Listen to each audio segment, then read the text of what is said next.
What's going on, guys? It's Cade from Beyond the Box, back with a brand new video. Today is a very highly anticipated video because I've been waiting to get my hands on the AirPod Max Pros for quite a long time. They've been sold out everywhere for quite a bit of time, and I was able to finally pick them up on Amazon and get my hands on them to find out if these bad boys are worth the $550 that they're priced at. So I'm looking forward to get right into the unboxing review, so let's just get into the unboxing and let's talk about the headset as we go. So, I don't know what to expect when I unbox these. I haven't actually ever even taken a look at these yet. I do own the AirPod Max Pros, which are my daily driver headphones, and I use them on a regular basis for pretty much everything that I have. If I'm going to upgrade from my AirPod Max Pros, which are very light, small, and convenient, and can stick into my pocket, then these bad boys better be worth an upgrade because the price tag is very, very high. And I don't exactly know if I believe the hype yet. Okay, so here you are in very Apple fashion. It comes with the carrying case itself. The head strap is also a carrying handle pretty much. I'm not sure how you feel about that. Pretty much like a headphone purse. I don't really exactly like it. Let's take the paper off of this. Designed by Apple in California. Is there anything under that? Doesn't look like it. All you get is a USB Type-C connection cable to a Lightning, and looks like that's gonna be it, unless there's something under the box. Yeah, don't think so. Okay, so let's take these bad boys out of the case and see if these things are really worth the $550 that they market as. Okay, let's take a look at this case really quick. I mean, I feel like these headphones aren't gonna be very well protected in this. To be honest, I'd rather get my own headset case than carrying around in this. Doesn't really make much sense, honestly.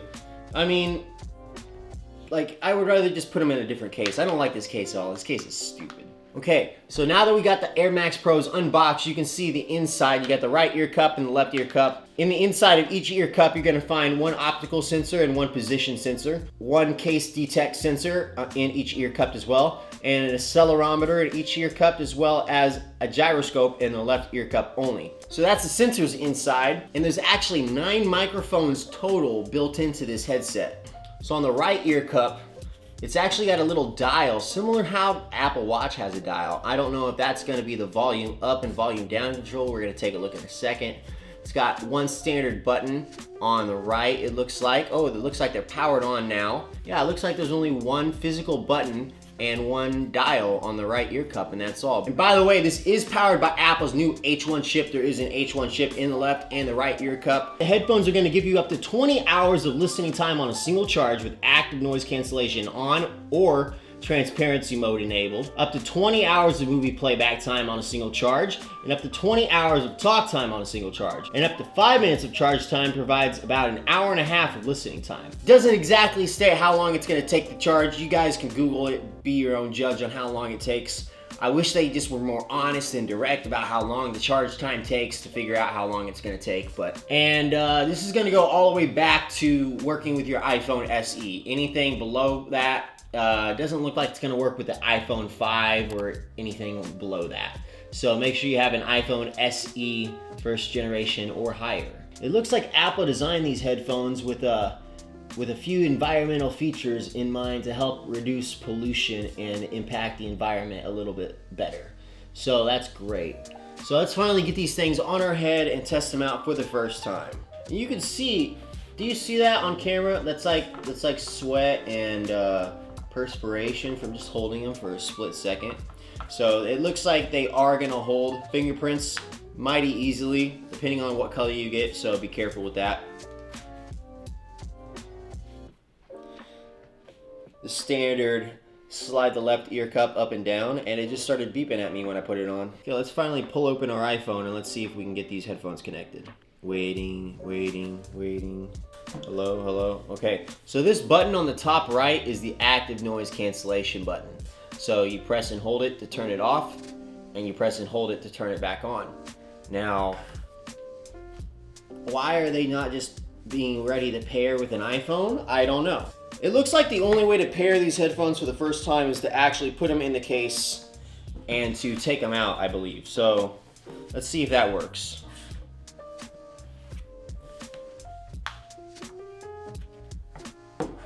Hey, there we go.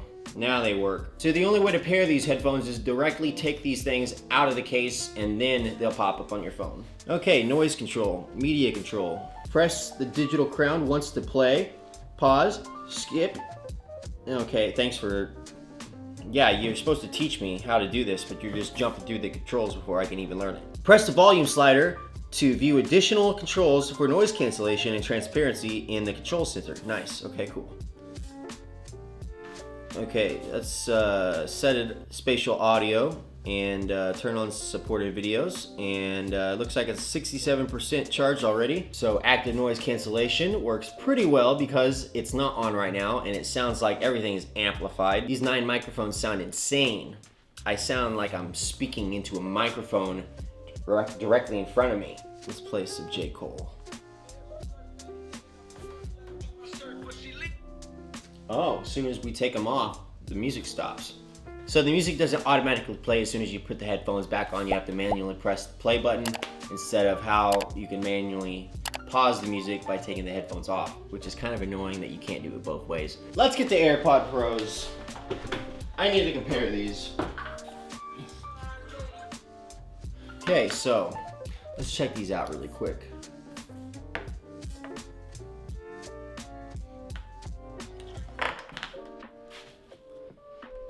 Honestly, I don't hear much of a difference. Maybe my ears are just terrible then, because it feels like they're the same. Like, these sound very, very similar, if not almost identical to the AirPod Maxes. So why would I pay $600 for these when they don't even look that great? Honestly, I don't even like the way they look. They're really freaking weird. Depends on if you guys like the futuristic metal look, whatever color you got. It's probably very comfortable long term. Like, this head strap feels like it's very cushiony. The ear cuffs have a lot of give to them. When I push in, you can hear the shh, shh, shh. All right, guys, so I am back after a few days of trying the AirPod Maxes, and I gotta say, even more than when I reviewed them a few days ago, I still don't like them. I took them to the gym. To be honest, walking down the street with these things just makes you feel like you're gonna get robbed. They just stick out like a sore thumb. They look super futuristic. I'm not exactly sure if that's the full move for your headphones. I mean, that's really up to you at the end of the day if you guys like the look of the headphones. But when I got to the gym, all I had was problems. The music wouldn't even go into my headphones. It was starting to play outside of my phone. I had to turn my phone off and on about twice just to get the headphones to connect properly the way they should. Yeah, and I just felt like everybody was staring at me. It wasn't a very comfortable feeling. And to be honest, I have the AirPod Pros, and you guys definitely do not need the AirPod Max to enjoy your music experience. This is just a waste of $600 in my opinion. You guys could get 2 pairs of headphones for the price of these, and they'd be able to be just as good quality, if not better. So I'm definitely not gonna recommend you guys buy these. I would definitely recommend you guys avoid these at all costs because they're very expensive, and I don't believe they're worth it at the end of the day. But that's just my opinion, guys. I hope you guys enjoyed. If you guys like, please smash that thumbs up. It really helps me with the YouTube algorithm. We're giving an Oculus Quest 2 at 20,000 subscribers, and we're giving a PS5 away at 30,000 subscribers. So if you guys haven't joined, make sure you guys subscribe. Hit the bell icon so you always know when we post a new video, and I will see you in the next one. Peace out.